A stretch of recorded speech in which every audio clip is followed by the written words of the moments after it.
इस वीडियो में हम जानने वाले हैं हर्षद मेहता की सच्चाई। इसमें हम हर्षद मेहता की ज़िंदगी के बारे में वो चीज़ें भी जानेंगे जिनके बारे में कभी बात नहीं की जाती और जो चीज़ें आपसे छुपाई जाती हैं, लेकिन आज हम वो सभी राज़ों से पर्दा उठाने वाले हैं। इस वीडियो में हम जानेंगे हर्षद मेहता की ज़िंदगी के वो राज जिनके बारे में आपने कभी सुना भी नहीं होगा। तो चलो शुरू करते हैं इस वीडियो को। तो सबसे पहले ये जानते हैं कि हर्षद मेहता के डाउनफॉल का रीज़न क्या था। हर्षद मेहता की ज़िंदगी के बारे में लोगों को मोटी मोटी दो ही चीज़ें बताएं। पहली चीज़ लोगों को ये बताया है कि हर्षद मेहता का राइज हुआ था। हर्षद मेहता ने मार्केट के अंदर तहलका मचा के रख दिया था। हर्षद मेहता स्टॉक मार्केट का अमिताभ बच्चन बन गया था। और दूसरी चीज़ लोगों को हर्षद मेहता के बारे में ये पता है कि बाद में हर्षद मेहता का डाउनफॉल हो गया, और डाउनफॉल हो गया उसके स्कैम करने की वजह से। लेकिन ये कहानी सिर्फ इतनी सिंपल नहीं है कि हर्षद मेहता का राइज हुआ, बाद में डाउनफॉल हो गया स्कैम करने की वजह से। ये क्या आपको छोटी मोटी गेम लग रही है क्या? जिस इंसान ने 1980s में हजारों करोड़ रुपए का स्कैम किया, उसने क्या सब कुछ अकेले ही कर लिया? 1 लाख रुपया कमाने के लिए भी ना बहुत सारे लोग लगते हैं। जो लोग जॉब करते हैं, जो लोग 1 लाख रुपया कमाते हैं जॉब करके, वो कितने लोगों की ज़िंदगी को इम्पैक्ट करते हैं, कितने लोग उनको जानते हैं, कितने लोगों के साथ में वो काम करके पैसा कमाते हैं। तो आपको क्या लग रहा है कि हजारों करोड़ का स्कैम सिर्फ हर्षद मेहता ने अकेले ही कर दिया और किसी इंसान का उसके अंदर हाथ ही नहीं था? और ना ही हर्षद मेहता ने कुछ ऐसा किया था जो कि पूरी दुनिया से अलग था, जो कि दुनिया में किसी ने नहीं किया था।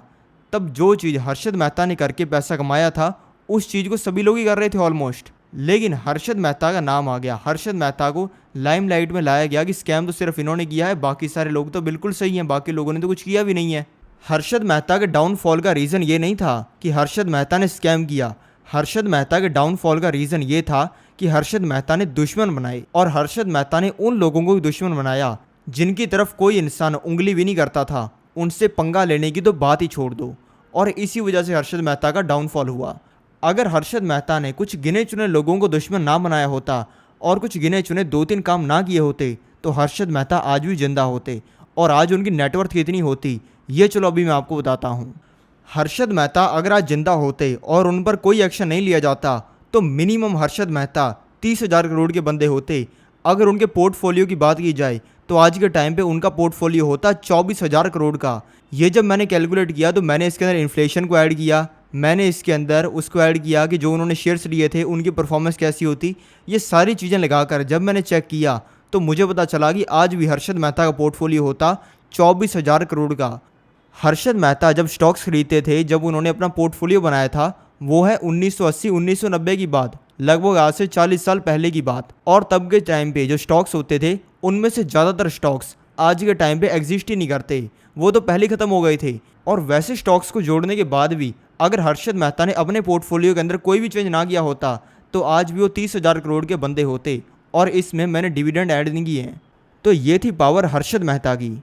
हर्षद मेहता का किस लेवल के बंदों से पंगा था, ये आपको सिर्फ एक एग्जांपल से पता लग जाएगा। हर्षद मेहता अगर आज जिंदा होते तो वो पहले इंसान होते जिनका भारत की लगभग हर बड़ी कंपनी के ऊपर कंट्रोलिंग स्टेक होता। यानी कि लगभग हर कंपनी वैसे ही करती जैसा हर्षद मेहता चाहते। हर्षद मेहता कंट्रोल कर पाते कि सीमेंट का उत्पादन कितना होना चाहिए, किस कंपनी को तेल किस कंपनी को बेचना है, कौन सी कंपनी कौन से प्रोजेक्ट लॉन्च करेगी, कौन सी कंपनी का सीईओ कौन होगा। यानी कि वो आज के टाइम पे रियल स्टॉक मार्केट के राजा होते, जैसा वो चाहते वैसे ही होता। अब कॉरपोरेट वालों को बहुत ज़्यादा चिंता होगी इस बात की कि हर्षद मेहता तो आने वाले समय के अंदर भारत का राजा बन जाएगा, जैसा ये चाहेगा कंपनियां वैसी करेंगी। और इसका मतलब समझ रहे हो? यानी कि जैसा आप चाह रहे हो कंपनी वैसे ही कर रही है, तो आप अपने पैसे को कितने गुना कर सकते हो। लोग आज के टाइम पे बात करते हैं सपोर्ट एंड रेजिस्टेंस की, मार्केट की साइकोलॉजी की, लेकिन अब ये समझो कि जिस कंपनी के आप स्टॉक्स खरीदते हो, लेकिन आप ये भी समझो कि मान लो आपने किसी कंपनी के शेयर्स खरीदे हुए हैं और वो कंपनी वही कर रही है जो कि आप चाहते हो, तो फिर आप अंधा पैसा कमा सकते हो। और सीधी सी बात है कि अगर आपका किसी कंपनी के अंदर 51% स्टेक है, तो वो कंपनी आपकी है, क्योंकि आपका उस कंपनी के ऊपर कंट्रोलिंग स्टेक है। तो इसी वजह से कॉरपोरेट वालों को बहुत ही ज़्यादा गुस्सा आया हर्षद मेहता के ऊपर, और उनको बहुत ही डर लगा। और कॉरपोरेट का मतलब है लगभग हर बड़ी कंपनी। हर्षद मेहता पे तब के टाइम पे इतने केसेस डाले गए कि वो कभी भी जेल से बाहर ही ना आ पाए। यानी कि अगर वो दुनिया के बेस्ट लॉयर्स को तब के टाइम पे हायर कर लेते, जो कि एक एक हीरिंग का करोड़ों रुपया लेते हैं, और वैसे लॉयर्स की लाइन भी लगा देते हैं ना, तब भी वो उनके केसेस को सॉल्व नहीं कर पाते और उनको जेल से बाहर ना निकाल पाते। हर्षद मेहता की फैमिली आज के टाइम पे भी उनके केसेस को लड़ रही है, और तब के टाइम से जब उनका स्कैम के अंदर नाम आया था, आज तक उनकी फैमिली केसेस को लड़ रही है और हर बार जब कोर्ट की हियरिंग होती है तो कोर्ट 50 से लेकर 60% केसेस को कह देता है कि ये तो बिल्कुल ही फर्जी है, इनका कोई सेंस ही नहीं है। लेकिन अभी भी उनके ढेर सारे केसेस पड़े हुए हैं। यानी कि हर्षद मेहता सही थे या गलत थे वो बात तो छोड़ ही दो, अगर वो सिर्फ केसेस को भी लड़ते रहते तो उनकी पूरी जिंदगी निकल जाती जेल से बाहर निकलने में। हर्षद मेहता का डाउनफॉल तब से शुरू हो गया था जब हर्षद मेहता ने अपने आप को भगवान मानना शुरू कर दिया था। अब आप खुद ही समझो कि जब कोई इंसान चौल में से उठकर आता है स्टॉक मार्केट में और स्टॉक मार्केट का बादशाह बन जाता है तो ऑब्वियसली उसमें थोड़ा सा अहंकार तो आएगा ही। लेकिन वही छोटा सा अहंकार, थोड़ा सा अहंकार हर्षद मेहता को ले डूबा। हर्षद मेहता ने किसी भी इंसान की केयर करनी बंद कर दी थी। कोई भी इंसान आए उसको उठा लेंगे, पटक देंगे, ख़त्म कर देंगे। लेकिन हर्षद मेहता ने यह सोचना शुरू कर दिया था कि मैं भगवान हूँ। हर्षद मेहता ने तब के टाइम पे किसी की भी केयर करना बंद कर दिया था। हर्षद मेहता ने 45 लाख की लेक्सस गाड़ी खरीदी, जो कि तब के टाइम पे बहुत ही बड़ी बात थी। इतनी महंगी गाड़ी तब के टाइम पे पूरे भारत देश में बहुत ही कम लोगों के पास में होती थी। यानी कि भारत की सबसे महंगी गाड़ियों में से वो एक थी। उसमें जाते थे मीटिंग करने के लिए, किसी भी इंपॉर्टेंट इंसान से मिलने के लिए, और उसके ऑफिस के बाहर में, उसके घर के बाहर में लगा देते थे और कहते थे कि मैं तो सीक्रेट मीटिंग करने के लिए जा रहा हूँ। आप अगर किसी के घर के आगे 45 लाख की गाड़ी लगा रहे हो तो हर इंसान को पता है कि ये गाड़ी 45 लाख की है और ये गाड़ी हर्षद मेहता की है, तो वो कोई सीक्रेट मीटिंग तो नहीं हुई ना। लेकिन हर्षद मेहता को इससे फ़र्क पड़ना ही बंद हो गया था। हर्षद मेहता की पावर कितनी थी ये सुनकर ना आपके रोंगटे खड़े हो जाएंगे। अभी मैं आपको एक एक करके बताता हूँ एग्जाम्पल से कि उनकी पावर कितनी थी। आज के टाइम पे लोग बात करते हैं ना फेम की, कि अमिताभ बच्चन की फेम बहुत ज़्यादा है, शाहरुख खान की फेम बहुत ज़्यादा है, फलाने एक्टर की फेम बहुत ज़्यादा है। लेकिन अगर तब के टाइम पे अमिताभ बच्चन को और हर्षद मेहता को एक ही जगह पर खड़ा कर दिया जाता ना, तो अमिताभ बच्चन के पास में एक इंसान नहीं जाता, हर इंसान जाता हर्षद मेहता के पास में। हर्षद मेहता के सामने कई सौ लोगों की भीड़ लग जाती, लेकिन अमिताभ बच्चन के आगे कोई नहीं जाता। और जो इंसान अमिताभ बच्चन का फ़ैन भी होता वो भी हर्षद मेहता के पास में जाता, क्योंकि एट दी एंड हर इंसान को चाहिए पैसा। अमिताभ बच्चन सर किसी इंसान की भी कमाई नहीं करवा सकते, लेकिन हर्षद मेहता के पास में पावर थी। हर्षद मेहता पे तब के टाइम पे हर इंसान नज़र रखता था। हर्षद मेहता का लाइफस्टाइल ऐसा था कि अगर वो जॉगिंग करने के लिए गए हैं, उन्होंने किसी स्पेसिफिक कंपनी के शूज़ पहने हुए हैं ना, तो खबर छप जाएगी कि इस कंपनी के शूज़ पहने हर्षद मेहता ने, हर्षद मेहता की इस कंपनी के साथ में कोई डील हुई होगी। और अगले दिन अगर उस शू की कंपनी का स्टॉक लिस्टेड है मार्केट में, तो अगले दिन वो अपर सर्किट मारता था। अगर वो किसी दुकान पर जाकर किसी कोल्ड ड्रिंक वाली कंपनी की कोल्ड ड्रिंक पी लेते थे, तो अगले दिन अगर वो कोल्ड ड्रिंक की कंपनी लिस्टेड होती स्टॉक मार्केट में, तो उसका स्टॉक अपर सर्किट मार जाता था। हर्षद मेहता ने इनफेमसली, यानी कि ज़्यादा लोगों को इसके बारे में पता नहीं है, लेकिन हर्षद मेहता ने एक लाइन गई थी। हर्षद मेहता ने कहा था कि जो मैं करता हूँ वो प्रॉब्लम नहीं है, बल्कि मैं ही प्रॉब्लम हूँ। मैं क्या करूँ, मेरे जूते पहनने से जूते वाली कंपनी का स्टॉक बढ़ जाता है, तो कल को तो मेरा इसमें भी नाम जोड़ दोगे कि इसने जानबूझ के जूते पहने, इसी वजह से स्टॉक बढ़ा और मैंने इससे कमाई कर ली। हर्षद मेहता के बारे में लोग कहते हैं कि हर्षद मेहता तब के टाइम पे इलॉन मस्क से भी ज़्यादा पावरफुल थे। आज के टाइम पे लोग बात करते हैं ना इलॉन मस्क की, कि इलॉन मस्क को ट्वीट कर देता है तो स्टॉक बढ़ जाता है, लेकिन हर्षद मेहता उससे भी ज़्यादा पावरफुल थे।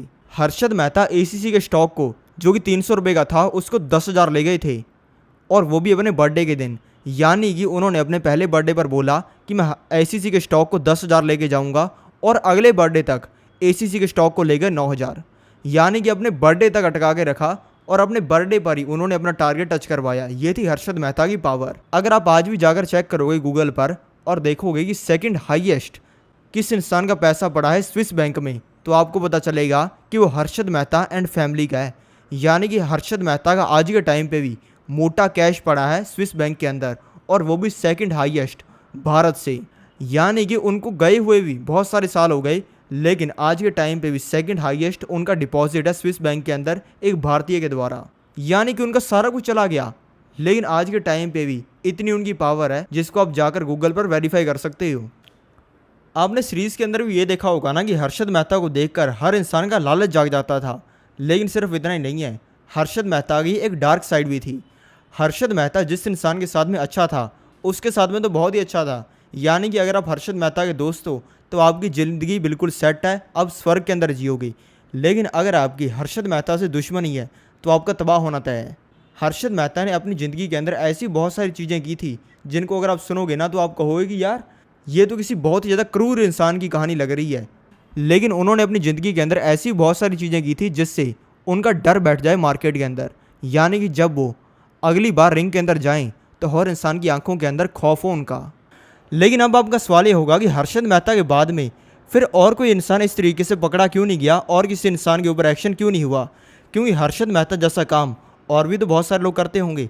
हाँ, ये बात सच है, हर्षद मेहता वाला एग्जैक्ट काम तब के टाइम पे बहुत सारे लोग करते थे और उनमें से बहुत सारे लोग आज के टाइम पे जिंदा भी हैं और काम भी कर रहे हैं। लेकिन हर्षद मेहता के बाद में सेम ही चीज़ किसी इंसान के साथ में इसलिए नहीं हुई क्योंकि हर्षद मेहता से लोगों ने सीख लिया। हर्षद मेहता के ऊपर जब एक्शन हुआ तब सभी लोगों को सीख आ गई जो कि उनके जैसे ही काम करते थे कि किन लोगों से पंगा नहीं लेना है, किस इंस्टीट्यूशन से पंगा नहीं लेना है, क्या चीज़ नहीं करनी है। और उसी चीज़ों को लोगों ने फॉलो किया और इसी वजह से बाकी किसी भी इंसान के ऊपर एक्शन नहीं हुआ। मान लेते हैं तब के टाइम पे हर्षद मेहता के 10 दुश्मन थे, उन 10 दुश्मनों में से भी 2 ने उनका काम ख़राब किया होगा, बाकी 8 तो काम के ही नहीं थे। लोगों ने बस ये ध्यान दिया कि वो 2 काम ख़राब करते हैं, उनको कभी भी अपना दुश्मन नहीं बनाना है, बाकी 8 को बना लो। और इस तरीके से हर्षद मेहता जैसा काम करने वाले लोग ही ग्रो करते गए और आज के टाइम पे वह शान से अपनी ज़िंदगी जी रहे हैं। हर्षद मेहता से लोगों ने बहुत सारी चीज़ें सीखी कि हर्षद मेहता की तरह शो ऑफ कभी भी नहीं करना है। हर्षद मेहता तब के टाइम पे मार्केट के अमिताभ बच्चन थे, लेकिन इसी वजह से ही हर इंसान का या तो सपना होता था हर्षद मेहता को गिरते हुए देखना, या फिर हर इंसान का सपना होता था हर्षद मेहता जैसा ही पैसा कमाना। यानी कि लोगों के तीखे ओपिनियन थे हर्षद मेहता के लिए। ऐसे तीखे ओपिनियन आपके लिए कभी भी नहीं होने चाहिए लोगों के, अगर आपको लॉन्ग टर्म में सस्टेन करना है, पैसा कमाना है। तो अगर आप डाटा उठा के देखोगे तो उस इंसान का डाउनफॉल भारत के अंदर हुआ ही है जो कि ज़िंदगी से बड़ा हो गया था, जिस इंसान का शो ऑफ ऐसा हो गया था कि जिसके बारे में कोई इंसान सोच भी नहीं सकता था। अब डाटा उठा के देख लो, विजय माल्या हो गए, हर्षद मेहता हो गए, इस तरीके के जितने भी लोग लार्जर दैन लाइफ गए हैं उनका डाउनफॉल हुआ ही है। और इसका कोई कंस्पिरेसी वाला रीज़न नहीं है कि उस इंसान के पीछे ज़्यादा पावर वाले लोग पड़ जाते हैं। इसका रीज़न यही है कि जो इंसान ज़िंदगी से बड़ा हो जाता है उसके हमारे भारत देश के लोग ही खिलाफ हो जाते हैं, यानी कि हमारे देश की आम जनता। हमारा देश नॉर्मली पहले सोने की चिड़िया हुआ करता था, लेकिन बाद में ब्रिटिशर आए, सभी चीज़ें हुई, उसके बाद में हमारे देश के अंदर आ गई गरीबी। और तब के टाइम पे जो लोगों का इमोशन बनाना वो ये था कि जिन लोगों के पास में पैसा है वो तो विलन है, वो तो बिल्कुल काम के लोग नहीं है, बिल्कुल बेकार लोग होते हैं। क्योंकि तब के टाइम पे अंग्रेज़ों के पास में पैसा था और जो भारत के नॉर्मल लोग थे उनके पास में पैसा नहीं था, वो बिल्कुल गरीब थे। और इसी वजह से माइंडसेट ये बिल्ड हो गया कि जिस इंसान के पास में मोटा पैसा है वो एक बुरा इंसान ही होगा, और इसी वजह से ऐसे लोगों का डाउनफॉल होता है। हर्षद मेहता का जो डाउनफॉल हुआ वो इस वजह से नहीं हुआ कि उनके पीछे समझदार लोग पड़ गए थे, वो इस वजह से हुआ कि उनके पीछे वो लोग पड़ गए थे जिनकी बुद्धि थोड़ी कम थी। हर्षद मेहता 300 का ACC ले गए थे 9000। अब 9000 के बाद भी लोगों ने सोचा कि अब तो ACC 1 लाख जाएगा और उसमें से निकले नहीं। वैसे 90% लोग तो तब के टाइम पे जब 9000 गया, ACC 8000 गया, तब उसमें से निकल गए थे। लेकिन 10% लोगों ने सोचा कि यार 1 लाख भी जाएगा। अब हर्षद मेहता की भी तो कोई लिमिट है ना। हर्षद मेहता को तब के टाइम पे लोग स्टॉक मार्केट का भगवान मानते थे, लेकिन वो एक्चुअल में भगवान थोड़ी थे जो कि ACC के स्टॉक को 10 लाख तक ले जाएंगे।